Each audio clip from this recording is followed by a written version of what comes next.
Alors bonjour à toutes et à tous. Merci d'être là, d'être aussi nombreux à vous être inscrits à l'atelier sur la prévention auprès des jeunes, au webinaire «Quels outils et quelles démarches?».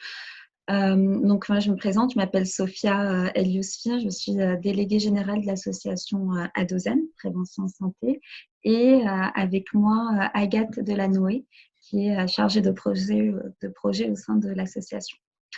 Peut-être commencer par vous parler un peu de l'association, qu'est-ce qu'on fait, qu'est-ce qu'on est, qui on est. Donc l'association A2N Prévention Santé MGEN, donc comme son nom l'indique, on est l'association de prévention de la mutuelle MGEN. On a été fondé en 1962 comme association des donneurs de sang à l'origine, et puis on a évolué dans nos actions. On est une association de loi 1901 agréée par le ministère de l'Éducation nationale et avons pour mission donc la prévention et la promotion de la santé, de la citoyenneté et de la solidarité. Et donc, pour répondre à notre objet social, on a 3 champs d'action, 3 axes sur lesquels on se base. Le premier champ d'action, c'est l'intervention en classe. Donc, on a des volontaires qui sont dans les classes et qui parlent de sujets très variés. Ça peut aller du développement durable aux questions liées à la santé globale, physique, sociale, aux questions de citoyenneté, égalité filles-garçons, comportement addictif, etc.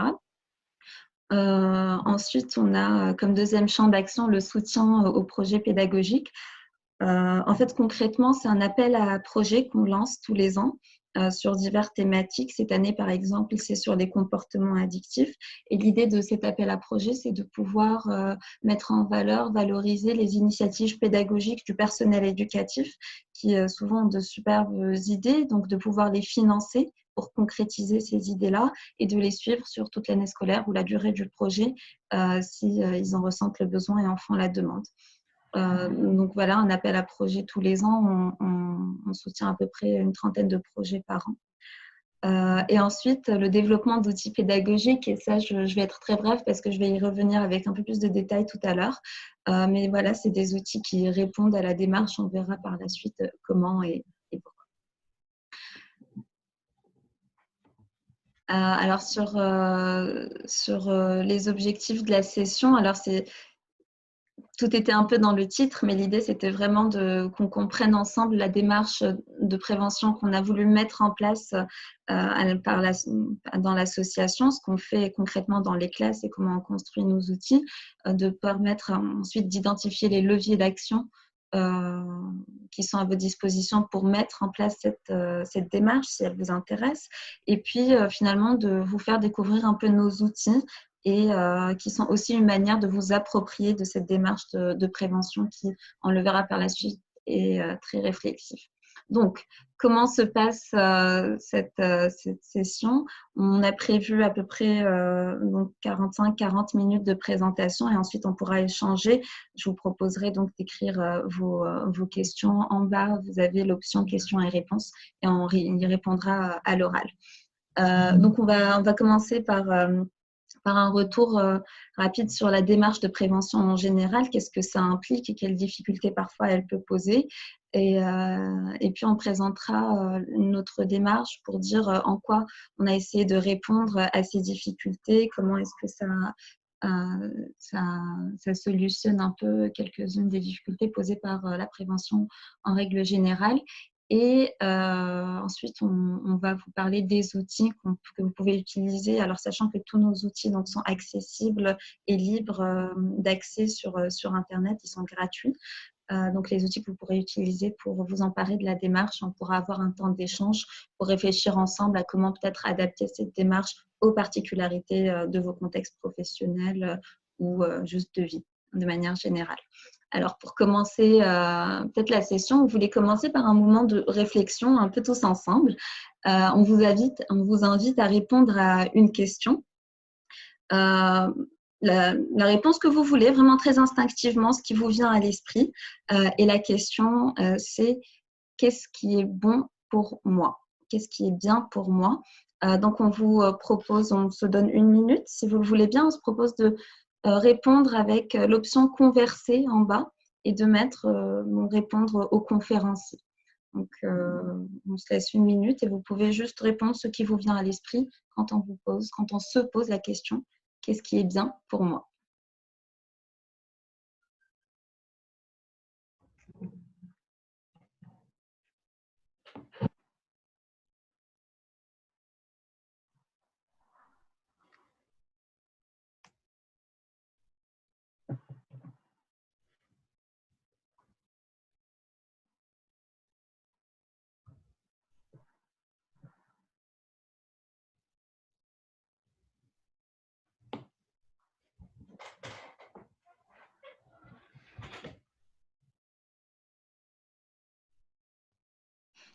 La question est qu'est-ce qui est bien pour moi? Il y a quelqu'un qui a reposé la question. Donc, juste instinctivement, ce qui vous vient à l'esprit, il y a déjà beaucoup de réponses.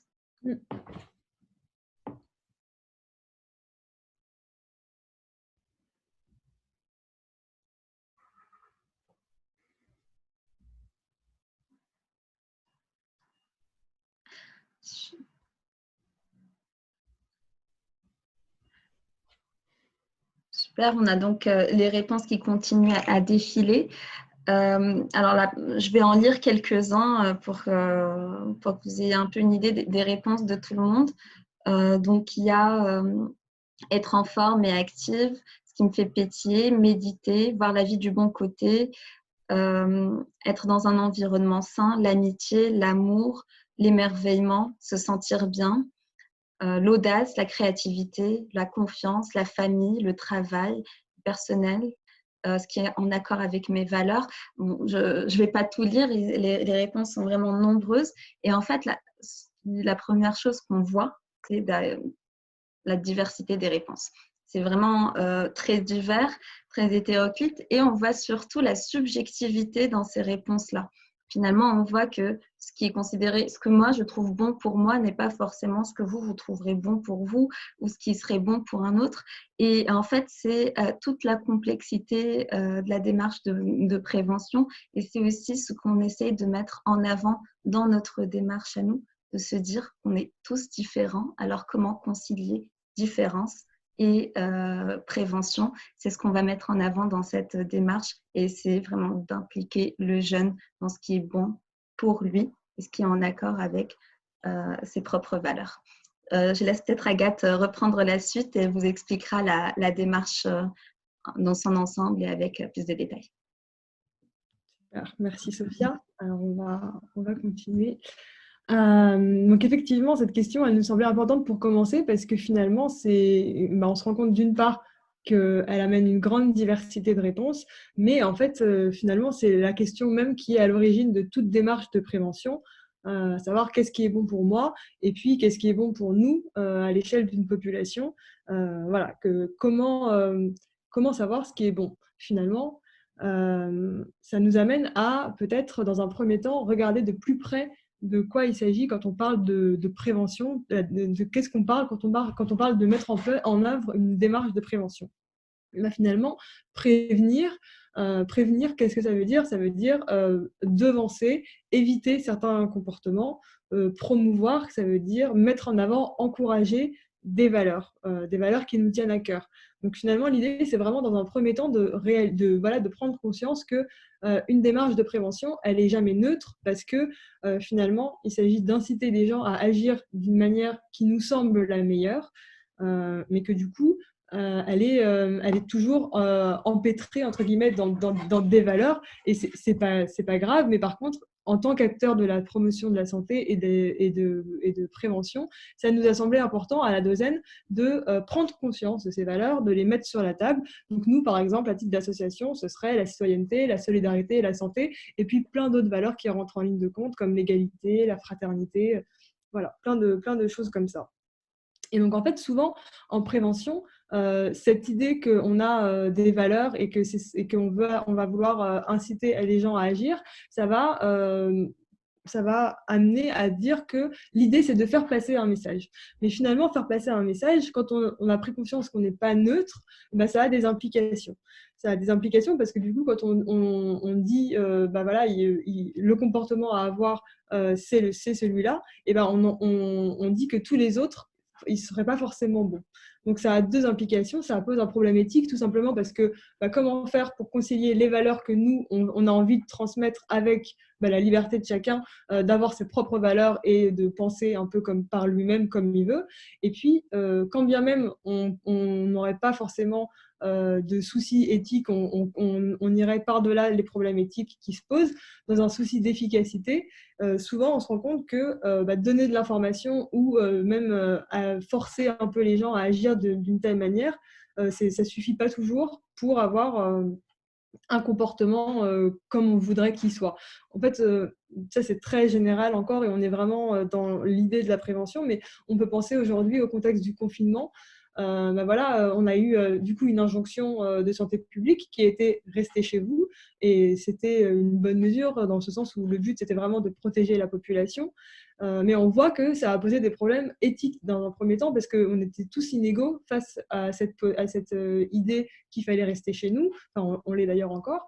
Il y avait des personnes âgées, des personnes isolées, des personnes qui auraient des troubles mentaux, par exemple, qui seraient sujets à l'anxiété ou à la claustrophobie. Ou bien tout simplement parce qu'on a un petit appartement, on a une famille nombreuse. Bref, on avait tous des raisons différentes de vivre plus ou moins bien cette injonction finalement. Et on a vu qu'il y avait des problèmes éthiques parce qu'il y a eu des stigmatisations, des personnes qui se sont senties coupables parce qu'ils n'arrivaient pas bien à respecter quelque chose qui était pourtant important pour toute la population. Et puis, on retrouve aussi ces soucis d'efficacité, puisqu'on a bien vu que dès le début, ce n'était pas forcément… alors après, on ne va pas rentrer dans le débat, il y a eu un contexte tellement exceptionnel que c'est un peu différent, mais en tout cas, il y avait vraiment l'idée qu'on a dû resserrer les mesures, contraindre de plus en plus fort pour parvenir à l'efficacité. Donc, c'est juste une illustration d'un problème qu'on rencontre tout le temps quand on est dans une démarche de prévention, qui est qu'on veut faire passer un message, on a des valeurs.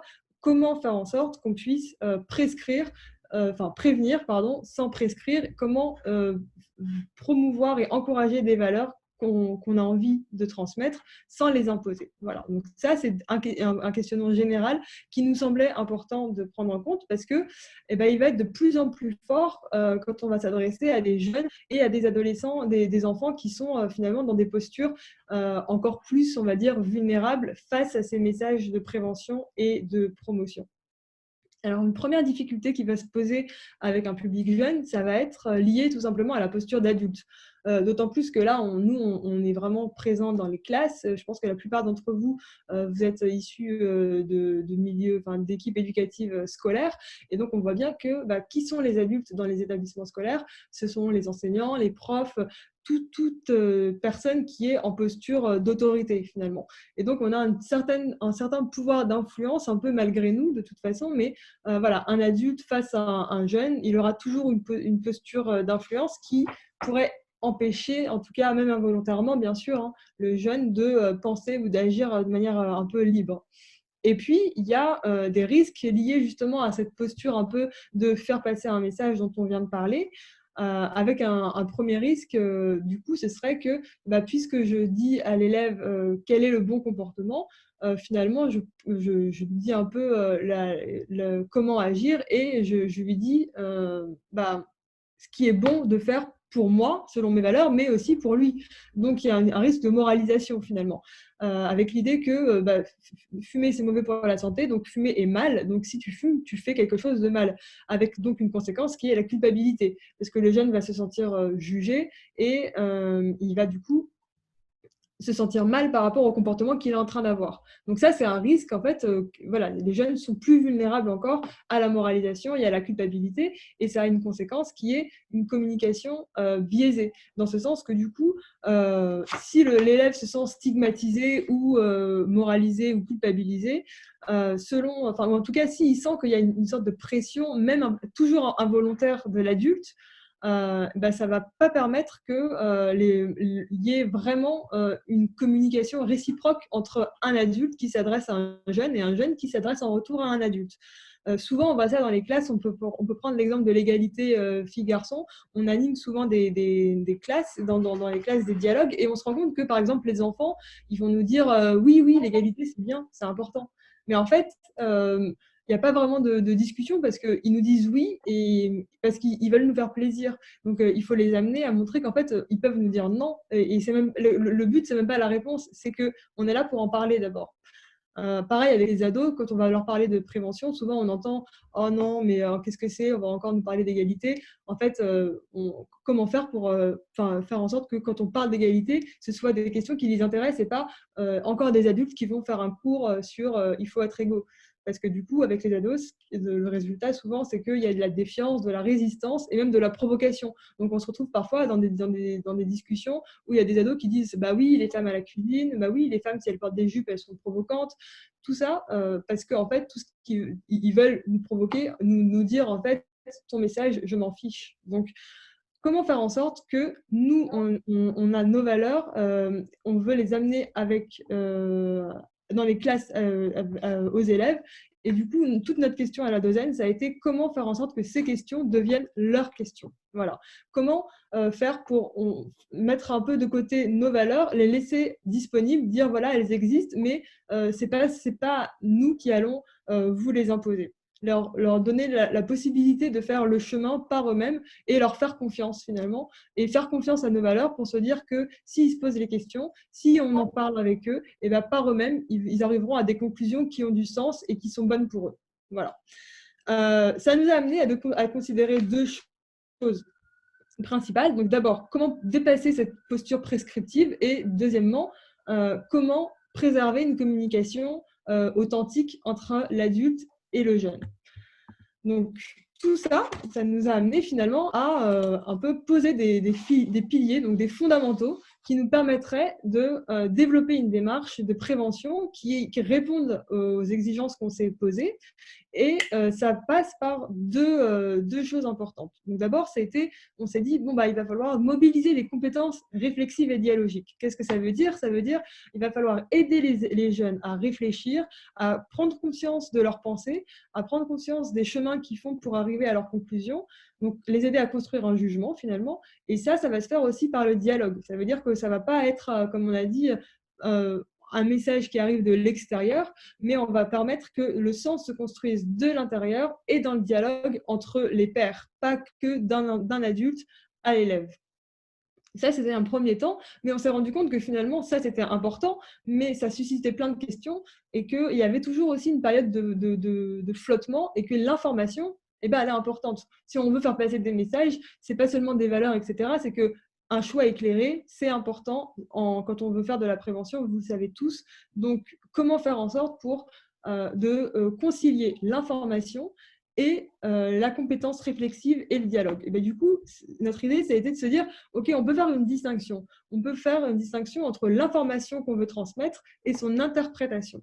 Donc, finalement, le but, ça va être d'aider l'élève à interpréter, à faire son interprétation de l'information que nous, on est en mesure de lui transmettre, et sachant que cette information, elle va être demandée par des questions qu'on va aider l'élève à se poser.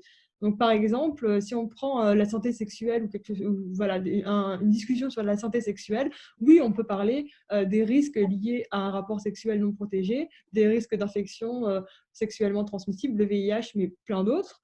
Donc ça, c'est des informations, c'est des faits objectifs dont les élèves ont besoin pour pouvoir prendre en compte tous les éléments pour faire un choix éclairé sur leur comportement. Mais par contre, l'interprétation, donc la conclusion, par exemple, utiliser un préservatif, ça, c'est notre interprétation, c'est notre conclusion, c'est notre injonction presque. Par contre, aider l'élève à se dire, bon, alors qu'est-ce que je vais faire avec cette information? Qu'est-ce qui est en jeu dans mon choix?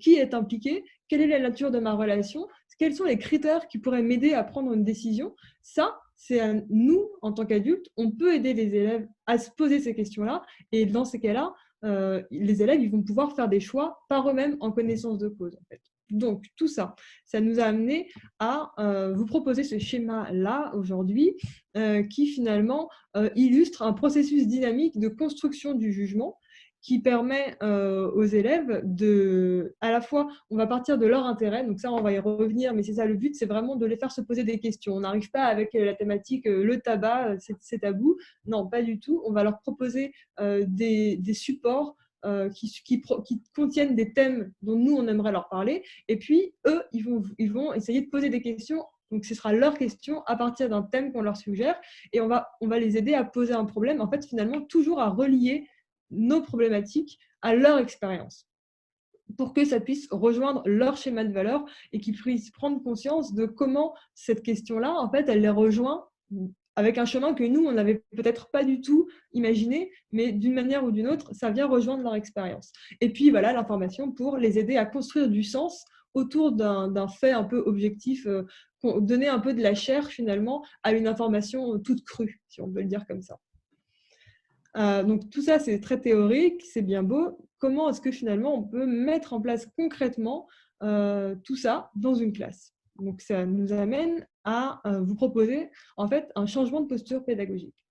Quand on arrive dans une classe, devant un groupe de jeunes, comment est-ce qu'on peut les aider vraiment à mettre en place cette démarche qu'on vous propose? En fait, c'est un changement de paradigme. C'est-à-dire qu'il ne s'agit plus d'arriver et de dire, bah voilà, on va faire un cours à des élèves, mais on va plutôt animer un dialogue. Donc, animer un dialogue, ça veut dire mettre en mouvement les élèves et les amener avec nous à d'abord se poser des questions et puis après à essayer de trouver des éléments de réponse. Donc en fait, c'est un changement de position, on va dire vraiment total, puisqu'on passe d'un rapport de verticalité avec un adulte qui dispense un savoir à une horizontalité qui peut finalement même très, très concrètement s'incarner physiquement par une réorganisation de l'espace. C'est-à-dire que au lieu d'avoir des élèves en rang ou bien en îlot et un adulte au fond de la classe qui dispense un savoir, on peut mettre les élèves en cercle sur des chaises, on enlève les tables. Donc, c'est aussi pour casser la posture un peu scolaire. Et puis, nous, on va prendre place dans le cercle avec les élèves. Et en fait, finalement, c'est une incarnation de cette égalité qu'on veut amener. Parce que égalité dans ce sens où nous non plus, nous n'avons pas les réponses pour les élèves. Nous, on connaît nos valeurs, on sait ce qu'on estime bon, mais on va laisser les élèves faire le chemin pour se poser la question et se dire, bah, moi, je pense que ce qui est bon pour moi, c'est ça, avec effectivement les informations dont on a parlé. Donc, on passe finalement d'une idée de transmettre un contenu à aider à favoriser le questionnement chez l'enfant. Et donc, du coup, il y a un transfert de responsabilité, puisqu'on passe de la responsabilité d'un contenu à transmettre à celle d'un cadre qui permet la construction par et pour les élèves d'un contenu qui a du sens pour eux. Donc du coup, ça va être la responsabilité d'un cadre bienveillant, où on va d'abord montrer aux élèves qu'on fait confiance à leur capacité de penser, qu'on fait confiance à leur capacité à se poser des questions et à s'engager dans un problème. On va valoriser leur capacité de penser, en fait, finalement. Mais par contre, une fois qu'on a libéré la parole, c'est ça le but, c'est de poser un cadre où on libère la parole, on va être exigeant avec eux, on va leur demander un travail intellectuel. Il ne s'agit pas de les faire discuter un peu comme si on était tous au café en se disant, bon, bah voilà, l'égalité, qu'est-ce que vous en pensez? On est là pour finalement prendre la responsabilité de notre pensée et aider les élèves à vraiment construire leur jugement. Donc finalement, c'est vraiment une posture de questionnement. On n'a plus la responsabilité du contenu, mais par le questionnement, on a le pouvoir, entre guillemets, d'aider les élèves à avancer dans leur jugement. Donc, il y a deux types de choses qu'on peut aller chercher chez les élèves. Ça va être mobiliser des manières d'être, donc des dispositions sociales et affectives. Finalement, c'est des actions qui vont aider les élèves à entrer en dialogue parce qu'ils n'ont pas non plus l'habitude, finalement, beaucoup d'apprendre à discuter de manière un peu organisée et rationnelle entre eux. Donc, on va d'abord valoriser l'écoute active. Par exemple, il y a 3 règles d'or. On peut dire, voilà, on s'écoute, on attend que la personne ait fini de parler avant de prendre la parole et on a le droit, on respecte. On a le droit de ne pas être d'accord. On dit vraiment ce qu'on pense. Il n'y a pas de mauvaise, il n'y a pas de bonne réponse. Excusez-moi, hop, ok. Donc, du coup, on va aussi mobiliser l'entraide chez les élèves. Donc, par exemple, s'il y a quelqu'un qui essaie d'amener une idée, mais qu'il n'est pas sûr et qu'il ne sait pas vraiment comment la formuler, eh ben, on va faire appel au groupe. Est-ce qu'il y a quelqu'un qui voudrait donner un coup de main? Est-ce qu'il y a quelqu'un qui pense qu'il a compris ce qu'un tel veut dire? Bref, tout ça pour dire que finalement, le but, c'est que les élèves se passent de nous, qu'ils apprennent par eux-mêmes à construire et que ce ne soit pas un dialogue entre moi, le prof et mes élèves, mais que ce soit un dialogue que la responsabilité du contenu soit partagée par tout le groupe. Et ensuite, les habiletés de pensée. Donc là, dans les 4 cercles, vous avez en fait 4 grands groupes d'habiletés de pensée. Donc raisonner, organiser l'information, rechercher, interpréter. Là, en fait, tout ça, ça va être, donc c'est à chaque fois, vous avez des sous-exemples, donc comme trouver des raisons, évaluer, donc c'est bien d'avoir des raisons, mais il y a peut-être des raisons qui sont meilleures que d'autres. Expliciter toujours le contenu, donc quand je dis quelque chose, j'ai toujours des présupposés, des choses qui sont dites et que je n'explicite pas. Donc, qu'est-ce que tu veux dire par là? Est-ce que tu veux dire que à chaque fois c'est comme ça? Donc, vraiment aider les élèves à généraliser, à prendre conscience de tout le contenu de ce qu'ils disent. Donc, des inductions et des déductions de ce qu'ils disent, des comparaisons. Bref, aider à raisonner et puis à organiser l'information, à faire des distinctions. Est-ce que quand tu dis que le harcèlement, c'est de la violence, est-ce que toutes les violences sont... du coup, est-ce que tu veux dire que toutes les violences ne sont pas forcément physiques? Est-ce qu'il y a plusieurs types de violences? Les aider à organiser leurs pensées et à faire des liens avec tout le contenu de ce qu'ils amènent. Les aider à rechercher aussi, parce que finalement, c'est s'engager dans une recherche active de sens, et donc les aider à interpréter, c'est-à-dire à donner du sens à ce qui est amené, à confronter les points de vue, etc. Tout ça, ça peut se faire sous forme de questions. Les exemples que je vous donne, c'est vraiment des questions. Qu'est-ce que tu veux dire par... de toute manière, on pourra y revenir. Et puis, si vous avez, on aura d'autres contenus. Enfin, vous aurez le PowerPoint, vous sera envoyé, donc vous pourrez garder tout ça. Mais voilà, l'idée, c'est vraiment d'aller mobiliser des habiletés de pensée pour aider les élèves à construire leur jugement. Donc tout ça, c'est bien beau, encore une fois. Comment on fait concrètement quand on a vu les principes, entre guillemets, qu'on pouvait adopter devant les élèves? À la Dozen, justement, on a essayé de construire des outils qui peuvent être pris un peu clés en main pour les enseignants, pour les équipes éducatives, qui puissent se sentir guidés et accompagnés pour arriver devant un groupe d'élèves avec des outils à Dozen qui mettent cette démarche en œuvre. Donc, je vais laisser la parole à Sophia qui va vous présenter nos outils. Merci, merci Agathe. Alors oui, effectivement, nous, je vous en parlais tout à l'heure, notre troisième champ d'action, c'est la création d'outils pédagogiques. On essaie de faire en sorte que ces outils soient toujours au service de cette démarche, donc de prévention, on a appelé réflexive, mais qui pourrait aussi avoir un autre nom. Alors, en quoi est-ce que la construction de nos outils permettent cette démarche, facilite aussi aux encadrants ou l'animateur d'utiliser cette démarche? Premièrement, c'est qu'on fait toujours en sorte, et vous l'avez bien vu, la participation active de l'élève, elle est au centre de la démarche, et du coup, on fait toujours en sorte pour que nos outils permettent l'interactivité, permettent la participation du jeune. C'est-à-dire que soit c'est des jeux, soit c'est des questionnaires, soit c'est des scènes, vous verrez, avec une campagne particulière, des séries qu'ils doivent un peu commenter. On essaie toujours de mettre la participation active au centre de cet outil, de 1. De 2, on lui permet aussi, nos outils sont vraiment construits de manière à ce qu'il y ait beaucoup alors une grande thématique bien sûr, par exemple les risques festifs ou par exemple les réseaux sociaux, mais dans cette thématique, on met dans notre outil beaucoup de sous-thématiques, on verra ça en détail. Pour l'instant, ça peut sembler un peu vague, mais on essaie d'y intégrer énormément de sous-thématiques de la thématique principale pour permettre vraiment aux jeunes d'identifier le sujet qui l'intéresse, lui. Les réseaux sociaux en relation avec la famille peut-être, ou en relation avec le père, ou en relation avec l'alcool, on ne sait pas ce qui est intéressant pour eux, et c'est pour ça qu'on leur donne vraiment le choix dans cet outil d'identifier ce qui est important pour eux, ce qui les touche, ce qui les taraude. Et puis, nos outils, ils sont aussi construits de manière à ce que l'élève ou le jeune, en tout cas, puisse prendre du recul par rapport à lui-même, par rapport à ses propres pensées, par rapport à ce qu'il voit autour de lui, par rapport aussi à ce que ses camarades, ses pairs peuvent raconter de leurs histoires et de leur histoire. Donc, c'est important pour nous de permettre ça.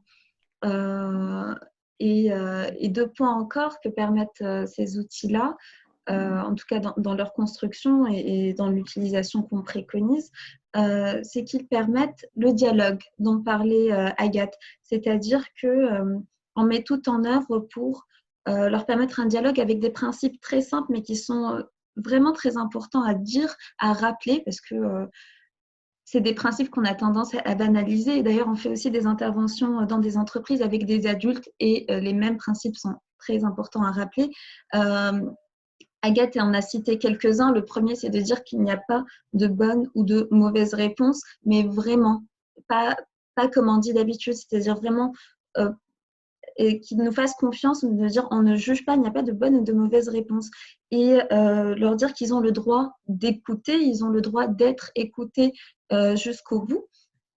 On leur donne aussi la possibilité de changer d'avis, c'est-à-dire juste en leur disant dès le début, vous avez le droit de changer d'avis. Ça ne veut pas dire que vous aviez tort avant, c'est normal. Ça veut dire que vous avez changé de point de vue. Vous le rechangerez encore une fois peut-être après. Et on leur donne aussi le droit, et en fait, on leur donne le droit, c'est-à-dire qu'on leur dit qu'ils peuvent répéter ce que quelqu'un a déjà dit, parce qu'on a les élèves, les jeunes ont tendance à dire il l'a déjà dit, donc j'ai rien à dire. Non, c'est un hasard si l'autre est passé avant nous et que donc il a dit ce qu'on avait aussi sur le cœur ou dans la tête, et donc c'est pas grave, on peut le redire, ça fait pas de ça une idée moins intéressante ou moins intelligente. Et donc avec ces principes-là, les outils permettent un peu aux jeunes de s'exprimer, de rentrer dans cette posture de questionnement. Et le dernier point, c'est que tous nos outils sont accompagnés de guides avec des trames de dialogue, des trames de discussion et des outils aussi pour penser, pour permettre d'accompagner l'encadrant ou l'animateur dans les différents ateliers de prévention. Et donc, concrètement, je vais vous présenter chacun des outils un peu plus rapidement, donc, et en vous disant à chaque fois ce que c'est, et puis surtout en quoi cet outil particulièrement répond à notre démarche. Le premier, c'est Où est Alice ? Donc, Où est Alice, c'est un jeu sérieux, c'est un serious game qui a pour but de comprendre la construction de l'identité, de la personnalité du jeune à travers et grâce aux réseaux sociaux et à Internet. En gros, concrètement, c'est quoi ? C'est que le jeune se met dans la peau de Charlotte, qui est cette jeune ado que vous voyez sur l'écran. Et donc Charlotte a vu sa meilleure amie disparaître, elle ne la retrouve plus. Et donc, pendant tout le jeu, elle mène une enquête pour la retrouver, une enquête à travers les réseaux sociaux, Internet, etc. Ce qu'on propose aux élèves, c'est de se mettre dans la peau de Charlotte et de, à chaque fois, en fait, guider l'histoire. C'est-à-dire qu'ils ont à chaque fois 3 propositions, comme vous pouvez le voir sur l'écran, de répliques ou d'actions, de réponses ou d'actions, et ils choisissent. Alors, c'est intéressant parce que, on peut soit le faire devant toute la classe en projetant le jeu, soit les faire en petits groupes si on en a la possibilité avec des ordinateurs ou des tablettes.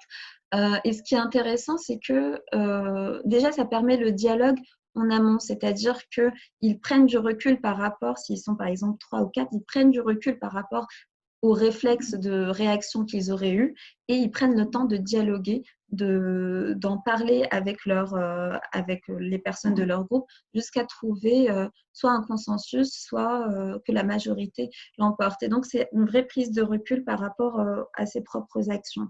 Ensuite, ça permet, et ce jeu surtout, d'identifier les sujets qui sont intéressants. Je disais tout à l'heure les réseaux sociaux en lien avec d'autres choses. Nous, par exemple, très concrètement, dans ce jeu, il y a un père alcoolique, il y a une maman un peu trop copine, il y a un milieu d'établissement scolaire, il y a la relation avec la fratrie, avec les amis aussi, avec Internet, les fausses identités. Et en fait, finalement, nous, on amène ce sujet de réseaux sociaux, mais on ne sait pas ce qui touche réellement l'élève, le jeune, et c'est eux qui vont identifier par la suite.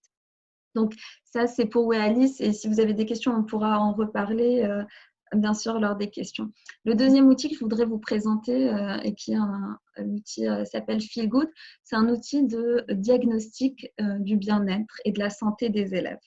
Là, l'image que vous avez, c'est le graphe, le résultat que reçoit le prof. Alors, l'outil, à la base, il permet un peu d'identifier et de prioriser les sujets abordés avec les élèves. Et il a 2 particularités, on va dire, qui permettent de répondre à notre démarche. Alors, avant peut-être de parler de la particularité, je reviens sur l'image que vous voyez. On a vraiment basé les questionnaires sur les 5 dimensions de hygiène de vie, estime de soi, vie familiale et sociale et conduite à risque. Et il y a un pan soutien social. Et donc, je vais vous parler des 2 particularités. La première particularité, c'est que le questionnaire, en fait, n'évalue pas le bien-être de l'élève, mais évalue la différence entre le bien-être perçu et le bien-être vécu de l'élève. Et ça se matérialise par un questionnaire dont chaque question est scindée en 2, ce que l'élève pense, ce que l'élève fait. Alors, à quoi ça sert concrètement? Déjà, ça permet à l'élève de prendre du recul par rapport à ces questions. Alors, c'est une chose de savoir que c'est pas bien de fumer, mais qu'on fume. Les gens qui fument généralement savent que c'est pas trop bien. Ça, on est une autre de le verbaliser, de le formaliser, de le mettre sur un questionnaire. Par exemple, et ça permet vraiment à l'élève de prendre du recul, juste de se rendre compte, de prendre conscience que ses valeurs sont parfois en incohérence avec ses pratiques. Et ça, c'est important déjà pour lui permettre de se poser des questions. Comment ça se fait que je crois en une chose, mais que je ne la pratique pas? Qu'est-ce qui rentre en compte, etc. Donc ça, c'est intéressant pour lui. La deuxième particularité, c'est de ce questionnaire et de cet outil de manière générale, c'est que c'est complètement anonymisé. C'est-à-dire, autant pour nous, à Dozen, derrière, on ne peut pas savoir quel élève a répondu à quelle question. On ne leur demande ni leur nom, ni quoi que ce soit, ni le professeur ou la personne qui a lancé l'enquête. Parce que la personne, elle reçoit donc ce schéma que vous avez vu, avec les différences entre ce que l'élève pense et ce que l'élève fait. Il y a aussi des graphes par question, mais il reçoit le questionnaire, enfin le résultat global du questionnaire, et en fait, il ne peut pas du tout savoir qui répond. Et en fait, ça permet à l'élève vraiment de se sentir à l'aise pour répondre aux questions. Il y a des questions sur la sexualité, sur peut-être l'alcool, etc. Et l'élève se dit, déjà, il est impliqué dans son propre diagnostic, et surtout, il se dit, en fait, je peux répondre sincèrement, dire réellement ce qui se passe dans ma vie. Personne ne le saura, et ça, c'est un gage un peu de confiance. Ensuite, donc je passe à la troisième campagne, le troisième outil que je voudrais vous présenter, qui s'appelle Stéréotypes, Stéréomorphes. Alors, peut-être un peu plus rapidement, parce que Agathe va vous montrer un guide, un guide pour Stéréotypes, Stéréomorphes. C'est une campagne de promotion de l'égalité homme-femme, filles-garçons, et qui passe par la déconstruction des stéréotypes. Nous, on a pris cet aspect-là, cet axe-là, pour arriver à l'égalité homme-femme aussi, parce qu'on a trouvé que c'était vraiment celui qui permettait le dialogue et le questionnement. Donc, c'est une campagne qui se base sur 2 piliers, on va dire, une web-série. Vous pouvez voir l'image, donc vous pouvez retrouver sur YouTube aussi. On voulait vous montrer un des épisodes, donc chaque épisode dure 4 minutes. C'est un peu compliqué sur Zoom avec 60 participants, donc on ne le fera pas, mais on vous enverra les liens. Mais alors, c'est une web-série qui met en scène les différentes manifestations des stéréotypes, tout simplement, dans le quotidien, à la maison, dans la rue, dans le métro, dans le sport, etc. Et en fait, l'idée, c'est que les élèves puissent identifier les stéréotypes qu'ils voient. Et c'est vraiment super, en fait, d'aller dans les classes et de faire ça avec eux, parce qu'on se rend compte soit qu'il y a des stéréotypes qui pour nous sont flagrants et qu'eux ne voient même pas.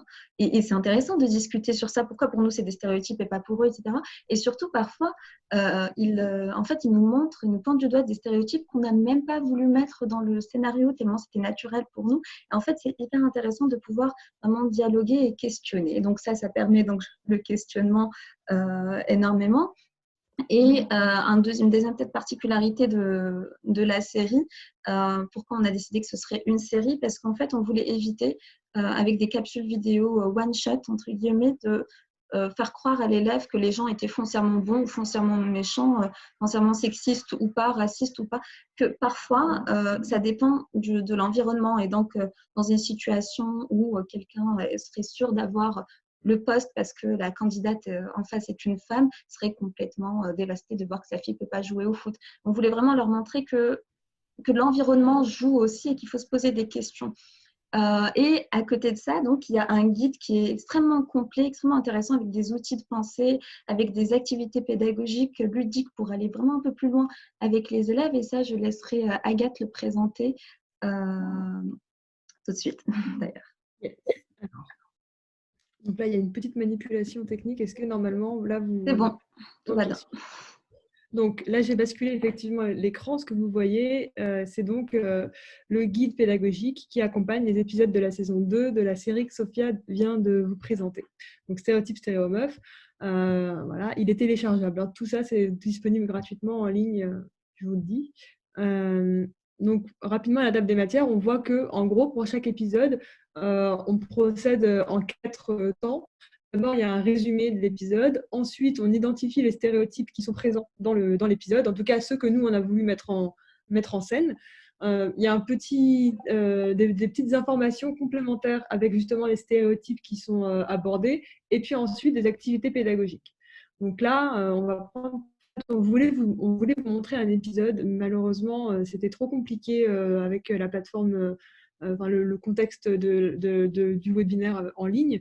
Mais voilà, on peut vous montrer, par exemple, pour l'épisode 2, qui s'appelle Le Râteau. Donc, on a un premier temps, l'épisode est résumé. Ensuite, on voit que nous, on a mis en scène 3 stéréotypes dans cet épisode. C'était les garçons sont sales, tous les hommes sages-femmes sont homosexuels et les garçons ne jouent pas à la poupée. Voilà, donc ça c'est dans les personnages, ils arrivent à formuler ces idées-là. Et donc on a une petite capsule information d'abord pour justement... en fait, on s'est rendu compte que parfois les élèves dans les discussions se mettaient à poser des questions, et pourquoi on dit ça, et qu'est-ce que ça veut dire, et est-ce que ça a toujours été comme ça. Donc là justement, pour aider la personne qui mène l'intervention à répondre aux élèves, on leur donne un peu des billes finalement pour mener le débat. Donc, des petites capsules sur l'hygiène de vie, d'où ça vient, la réalité, qu'est-ce qu'il en est. Les lumières sur les sages-femmes, donc un peu une histoire de la profession de sage-femme. Et puis, on en arrive au point 4 avec les activités pédagogiques. Donc là, par exemple, on propose un débat mouvant. Donc, un débat mouvant sur les stéréotypes de genre. Qu'est-ce que c'est qu'un débat mouvant? L'idée, c'est vraiment d'amener les élèves à affirmer leur point de vue, à sortir, développer des arguments, mais aussi à prendre conscience, justement, du cheminement de leur pensée et de la possibilité de corriger son point de vue, de changer d'avis. Donc, en fait, on organise on réorganise l'espace de la classe. Par exemple, là, on a des alternatives de réponses qui sont oui, non, et je ne sais pas, avec toujours l'idée qu'on a le droit de douter. On valorise le doute comme quelque chose qui peut nous faire avancer. Et donc, l'animateur va poser des questions. Par exemple, pensez-vous que les filles sont plus sales que les garçons sont plus sales que les filles? Et on va demander aux élèves de se positionner dans la salle. Oui à droite, non à gauche, au milieu, je ne sais pas, par exemple. Et l'idée, ça va être de demander à un groupe qui dit non, à un des élèves du groupe, pardon, qui dit non, de donner une raison. Et puis, les autres vont répondre. Et du coup, dans la salle, voilà, ça va circuler avec l'idée que du coup, les élèves vont un peu pouvoir argumenter et changer d'avis. Ça, c'est une première chose. Donc, c'est une activité clé en main qu'on propose de faire.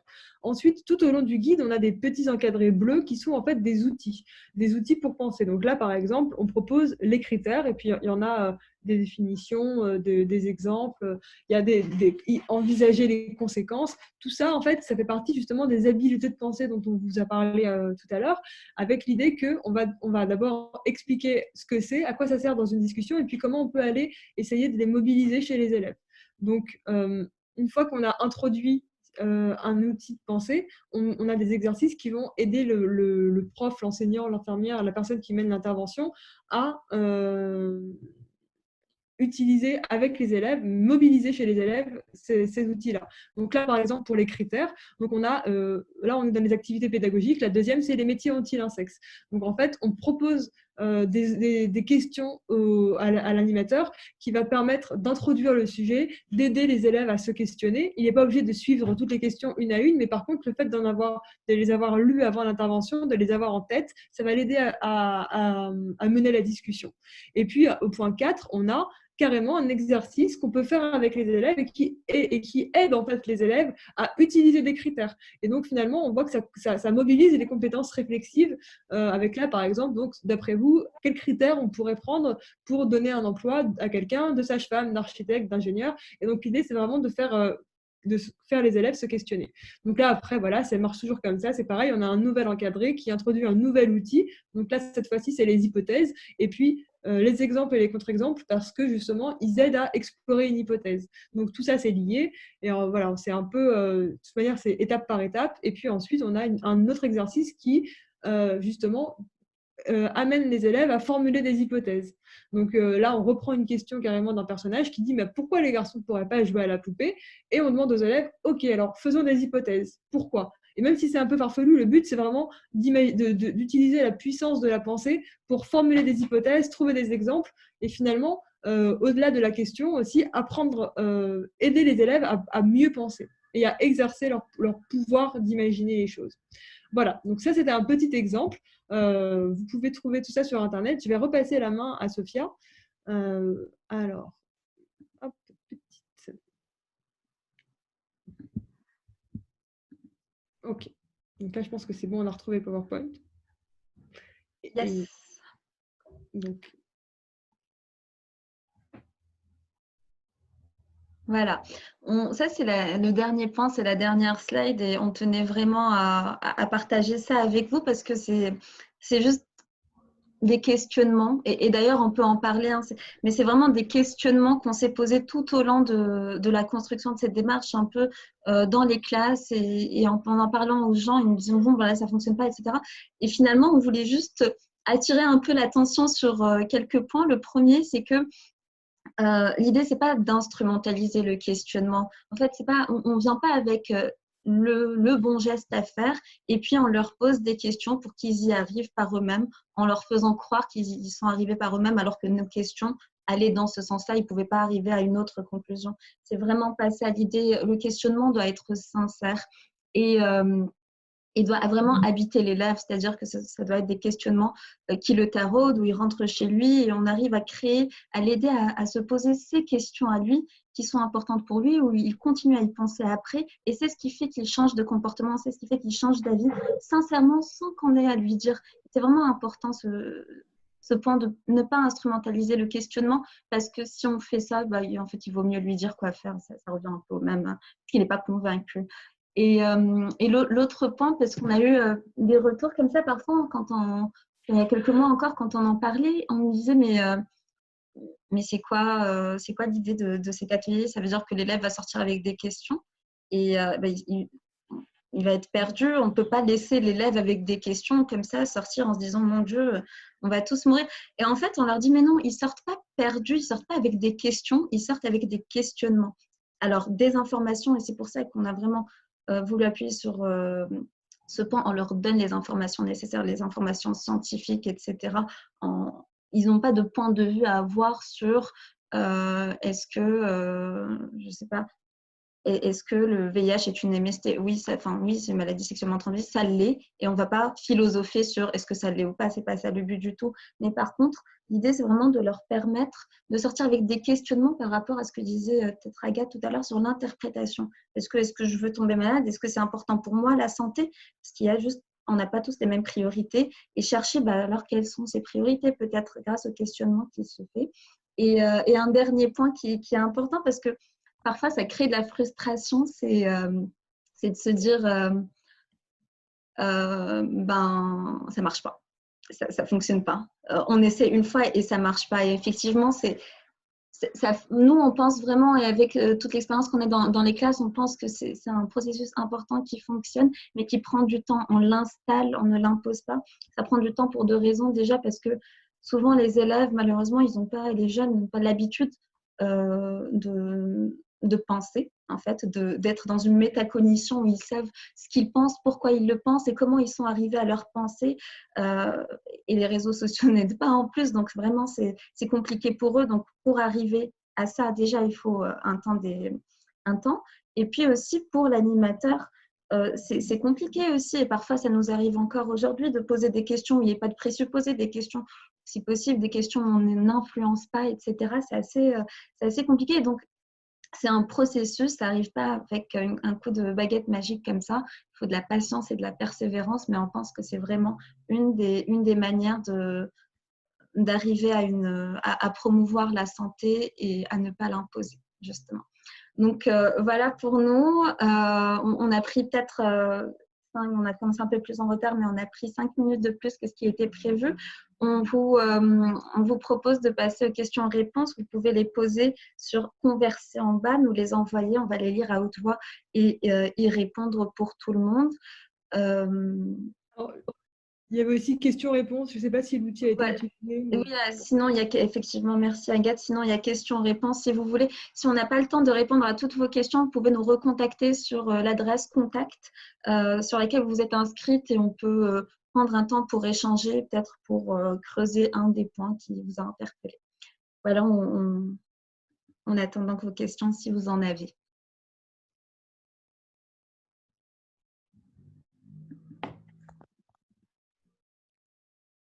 Je commence. Alors, il y a une question. Combien de temps doit durer une intervention? De Karine Hadid. Agathe, tu veux répondre ou Bah oui, je peux y aller. En fait, je pense que là, vraiment, pour le coup, l'idée, c'est on est conscient que dans les établissements scolaires, il y a déjà tellement de pression, de contraintes. On fait avec ce qu'on a, finalement. Alors, je pense qu'il y a deux sens à cette question. Il y a combien de temps doit durer une intervention. Donc là, effectivement, si on a 2 heures, bah, c'est excellent. Si on a 45 minutes, on s'adapte. Du coup, en fait, ça va être l'utilisation du support qui va varier. Ça va être, si on a le temps de faire, par exemple, pour Où est Alice, il y a plusieurs manières de l'utiliser. Si on a le temps de faire tout le jeu et de faire un grand débat après, en fait, ça va plutôt être combien de temps on a et qu'est-ce que ça nous permet de faire. Parce que justement, c'est des outils qui sont flexibles. Stéréotype, stéréomeuf, un épisode, ça dure 5 minutes. On peut très bien regarder un épisode et puis aller tout de suite dans la discussion. On a au moins 40 minutes de discussion si on a seulement 50 minutes. Donc en fait, l'idée, c'est vraiment d'adapter nos supports et les outils au temps que vous avez. Et puis par contre, la deuxième question, ça, je pense que ça a été un peu abordé. L'idée, c'est aussi de pouvoir le plus possible, en tout cas, répéter ces interventions avec le même groupe. Et alors, classe entière ou demi-groupe, pareil, c'est une question. Effectivement, en fait, on va dire qu'au-delà de 20 enfants ensemble, ça va être un peu difficile. Ça va dépendre de la dynamique. Mais c'est sûr que plus ils seront nombreux, plus ce sera difficile que tout le monde ait la parole. C'est toujours mieux si vous avez des grands. En plus, maintenant, il y a quand même des classes avec 30-35 élèves. Là, il vaut mieux faire des demi-groupes. Sinon, c'est vraiment difficile. Après, si c'est à l'école élémentaire où il y a encore des classes avec des effectifs autour de 20, là, on est possible. L'idée, c'est vraiment, il n'y a pas une seule manière de faire. C'est vous qui savez la spécificité de votre situation. Et du coup, n'hésitez pas à adapter. Pareil, le guide que je vous ai montré, il est clé en main. Si on veut l'adapter à la lettre, on peut. Mais le but, c'est que vous vous en empariez et que vous puissiez, en fait, de la même manière qu'on essaie de donner du sens aux élèves, vous, il faut que ça fasse sens pour vous.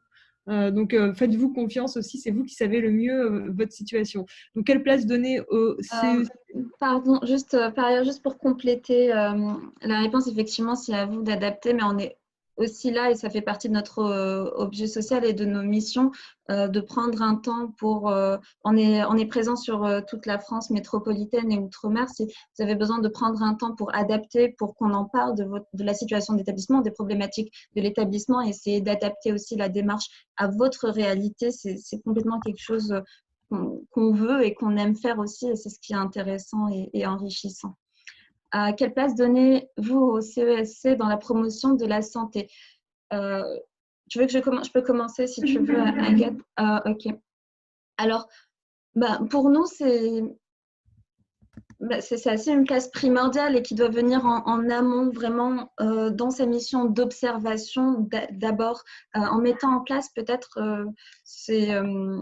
en mettant en place ces moments d'ateliers philo, en tout cas d'ateliers de réflexion sur la prévention, essayer de récolter un peu tous les questionnements que se posent les élèves sincèrement, etc. Et vraiment bâtir peut-être comment dire, une stratégie pour l'établissement scolaire sur ce qui est propre au questionnement de ces élèves-là.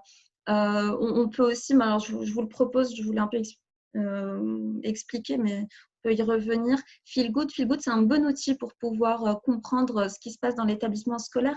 Et en plus, ça a la fonctionnalité que chaque lanceur d'enquête, chaque personne qui a lancé une enquête, partage par exemple, au chef d'établissement ou une personne qui peut avoir alors, groupe par groupe, les résultats, et sinon les résultats agglomérés. Donc ça peut être une bonne manière, et l'utilisation de Feel Good aussi peut servir en termes d'évaluation, c'est-à-dire faire passer le questionnaire tous les 6 mois et voir si ça fonctionne ce qu'on fait ou si ça ne fonctionne pas trop. Donc voilà. J'espère avoir répondu à votre question, sinon n'hésitez pas à revenir et on en discutera en plus. Alors, si en tant que prof principal et pendant la vie de classe, on veut utiliser un outil Adozen, quelles sont les autorisations à avoir avant la diffusion en classe? Aucune. On a fait en sorte que tout soit en accès libre. Tout est gratuit en accès libre. Pas d'autorisation. Alors, il y avait la question de Sarah. Est-ce que vous pouvez nous accompagner sur la mise en place sur les premières séances? Oui, bien sûr. En fait, ça va dépendre alors nous, on est de la localisation tout simplement et de la possibilité. On essaye au plus d'être dans les établissements. On a des volontaires en service civique qui sont répartis sur toute la France. Alors malheureusement, pas dans tous les départements, mais dans ces cas-là, en fait, n'hésitez pas à prendre contact avec nous et dans la mesure du possible, soit nous, on va juste vous aider, on peut le faire par téléphone, à en parler, voir une problématique, etc. Et puis s'il y a des volontaires, ils peuvent même faire de formation auprès des équipes. Enfin, il n'y a aucun souci là-dessus. On est vraiment là, entre guillemets, pour faire le service après-vente des outils, quoi. Ils sont mis à disposition, mais on vous aide aussi à les mettre en application. Tu veux continuer, Sophia? Le plus difficile est, me semble-t-il, de créer une dynamique de groupe. Oui, d'ailleurs, sur 2 niveaux, la dynamique de groupe dans le groupe, mais aussi la dynamique de groupe dans l'établissement scolaire. Effectivement, si ça devient vraiment une démarche de l'établissement scolaire, du questionnement, des moments un peu que tout le monde peut se partager. D'ailleurs, nous, on encourage aussi, il y a beaucoup d'infirmières scolaires, mais pas seulement avec qui on travaille. Il y a aussi beaucoup d'enseignants de matière, etc., qui veulent un peu inclure cette partie-là. Et je pense que c'est ce qu'on a dit tout à l'heure, mais Agathe, tu pourras compléter, c'est un processus qui est un peu long et que généralement, ça plaît du premier coup. Donc, les élèves sortent vraiment ravis d'avoir pu libérer leurs paroles, libérer leurs pensées, et ça se fait aussi avec les adultes. On le fait un peu en entreprise, mais juste pour nos partenaires des différentes campagnes. Ça peut vraiment créer la dynamique de groupe parce que c'est plaisant. Je ne sais pas, Agathe, si tu veux… Oui, non, mais je pense que c'est ça. L'idée, c'est vraiment, en fait, à partir des questions qui se posent un peu de manière sincère, comme disait Sophia tout à l'heure, et qu'ils sentent que ils sont là pour parler et essayer de penser ensemble. Ils sont plus dans la logique de trouver la bonne réponse, dans la contrainte, en fait. Parfois, leur être un peu… Et du coup, ouais, ils sont souvent assez surpris par le fait qu'ils se laissent prendre au jeu malgré eux. Même les ados qui sont au début très défiants, etc. Souvent, à la fin de la discussion, ils sont quand même, ils sont quand même contents. Ils commencent à faire des blagues, ils rigolent. Mais effectivement, après, c'est un processus et c'est comme tout. Parfois, il y en a qui vont vite se prendre au jeu. Il y en a qui vont mettre un peu plus de temps à répondre. Mais à partir du moment où on essaie d'adapter. En fait, c'est pour ça qu'on essaie d'adapter justement pas arriver avec le panneau dans les mains, mais plutôt y aller doucement, en douceur et en subtilité, dans le sens où on va laisser les élèves venir avec leurs questions. Et voilà. J'ai une petite précision peut-être sur nos relais sur le terrain. Effectivement, je disais en toute première partie de de la présentation de l'association. On est aussi l'association de la MGEN et effectivement, on a du coup la chance, donc comme à travers aussi la MGEN, d'être implanté un peu partout et il y a des délégués qui sont chargés de prévention et avec qui on travaille sur les outils, etc. Ils peuvent aussi être un relais local, ne serait-ce que pour répondre à un appel à projet, par exemple, ce qu'on lance, ou poser des questions sur les outils. Et après, nous, des salariés, des volontaires de l'association, on peut effectivement se déplacer dans les classes et échanger avec vous. Juste petite précision. C'est des questions sur la fondation Sève. Effectivement, on en a connaissance. Donc, alors, je ne sais pas le nom exactement de la personne, mais on pourra. N'hésitez pas à rentrer en contact avec nous si vous voulez en reparler. En tout cas, c'est sûr que donc pour ceux qui ont, il y a quelqu'un qui a écrit envers les conférenciers directement que ça le fait penser à quelqu'un qui intervient en philosophie pour enfants, qui fait des discussions à visée philosophique. Donc, j'ai répondu que oui, effectivement, c'est clairement une démarche qui est inspirée de la pédagogie et du courant de la philosophie pour enfants, puisque du coup, moi, je suis aussi doctorante à la Dozen et je travaille justement sur cette question du dialogue philosophique avec les adolescents. Donc, on n'a pas du tout eu le temps de rentrer là-dedans, mais c'est vrai que l'idée, c'est de lier justement une démarche réflexive philosophique avec des problématiques de santé et de citoyenneté. Voilà, pour répondre à je ne sais pas le nom, Mac. Voilà. On va peut-être essayer de s'arrêter là et reprendre toutes les questions en règle générale. Il y a des questions sur est-ce qu'on a des outils sur d'autres thématiques. Effectivement, on a des activités et des outils sur d'autres thématiques, sachant que on a des trames, etc. Donc, on peut en échanger par la suite si vous nous contactez à travers l'adresse mail contact. Et nos outils, est-ce qu'ils s'adressent uniquement aux jeunes ou est-ce qu'on a aussi des interventions en direction des professionnels qui permettent d'agir sur l'environnement du jeune? Alors, nos outils s'adressent un peu à tous les âges parce qu'on intervient aussi auprès d'adultes et on est en train de mettre effectivement en place des formations autour un peu plus poussées pour le coup autour de cette démarche-là pour la mettre en œuvre et d'agir effectivement sur l'environnement du jeune. On va reprendre les questions auxquelles on n'a pas répondu et vous répondre directement sur votre boîte mail en reprenant votre nom. Donc, on arrive un peu à la fin de ce webinaire. Merci beaucoup d'y avoir participé. Donc, je vous rappelle que le webinaire a été enregistré, qu'on va vous renvoyer l'enregistrement du webinaire. Et aussi, peut-être que nous pourrons le retrouver sur le site. Il y aura le PowerPoint. Oui, merci beaucoup. Excellente journée. Prenez soin de vous et courage à tous en ce moment. Bonne journée. Bonne journée. Merci beaucoup.